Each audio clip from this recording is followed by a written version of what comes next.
Hi and welcome back to What's Up London episode 3.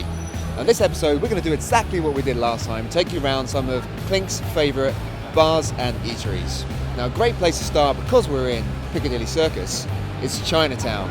One, because our film crew haven't had breakfast yet, and two, it's a great place for street food.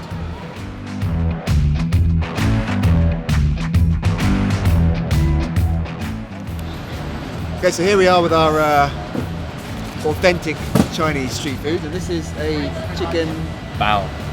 chicken bao. And apparently, according to Greg, this is the equivalent of a sandwich in China.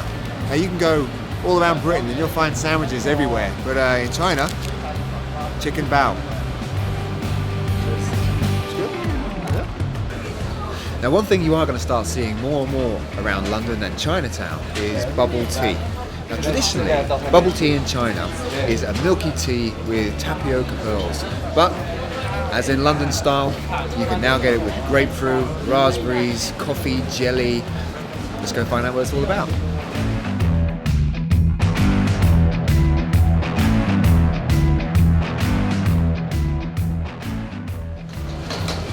Here we go, my first bubble tea.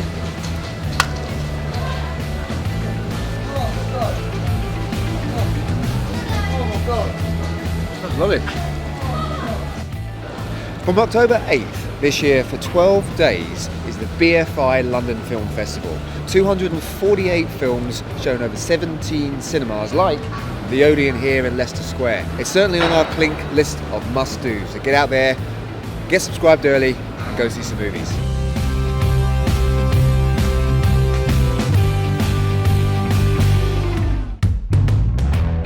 Now at Clink, we do love a good park. If you venture slightly further north than Clink, to Hampstead Heath, you'll find a rugged, large park full of natural beauty, and when the leaves start to fall here, it transforms the whole park into a golden brown wonder. Now remember the 5th of November.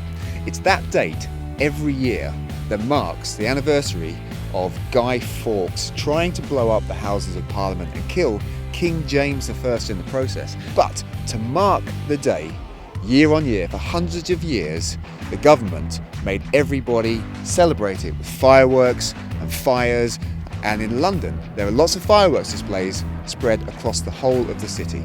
Now Hampstead Heath, for example, behind me, you can see the whole of the cityscape, and from there, private displays and public displays alike.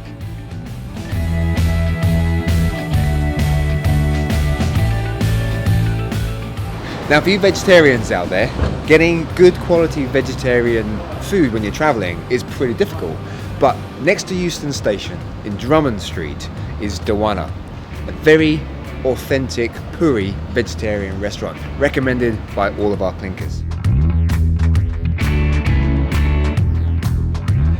Ready to start.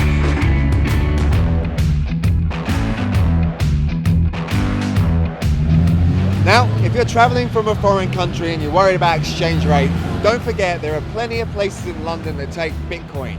And if you're caught short, you can come to the Old Station Cafe in Shoreditch and a few other places in London that have ATMs and top up like I just did.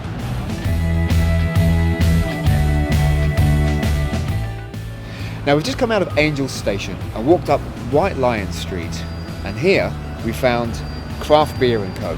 Now everybody thinks that Brits were a nation of lager drinkers, but that is actually not true. British people for 1,000 years have drunk mead and crafted local beer. Now in this building we're going to be finding beers from all around Britain. It's a little bit of a passion of mine to find a well-crafted beer, and I'm a little bit excited to go in. So I'm going to go and see exactly what they got on tap.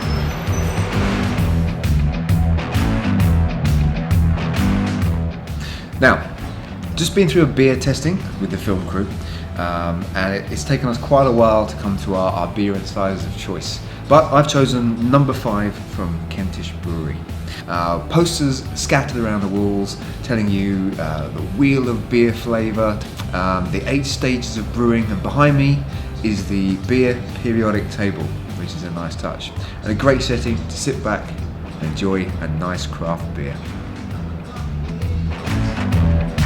Now we're on our way to the Red Lion Theatre Pub.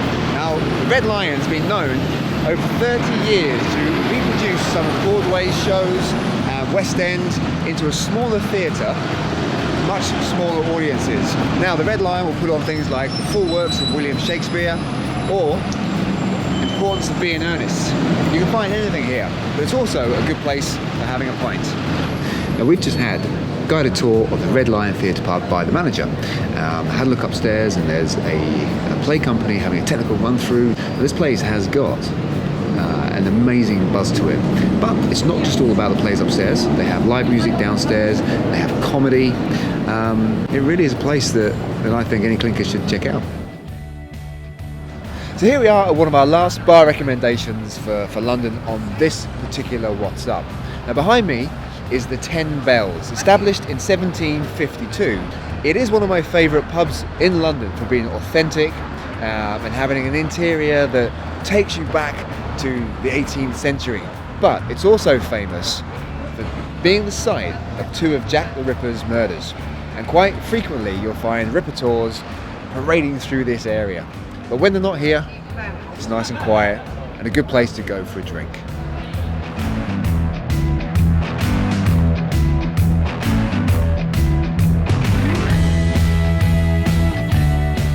So we've just come from 10 Bells and we've walked down Frontier Street, just 2 minutes, and we've arrived at Brick Lane. So this area was associated with Jack the Ripper and Whitehall murders.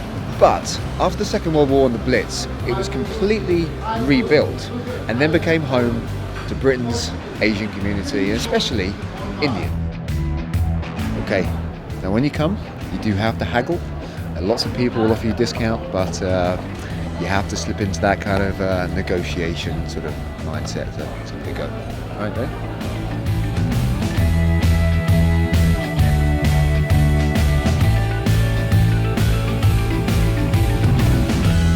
We just finished our curry and we're all full up. We couldn't film inside the curry house because everybody was a little bit camera shy. Nonetheless, that's it from me. And this is the end of our third What's Up. Until the next episode, take it easy.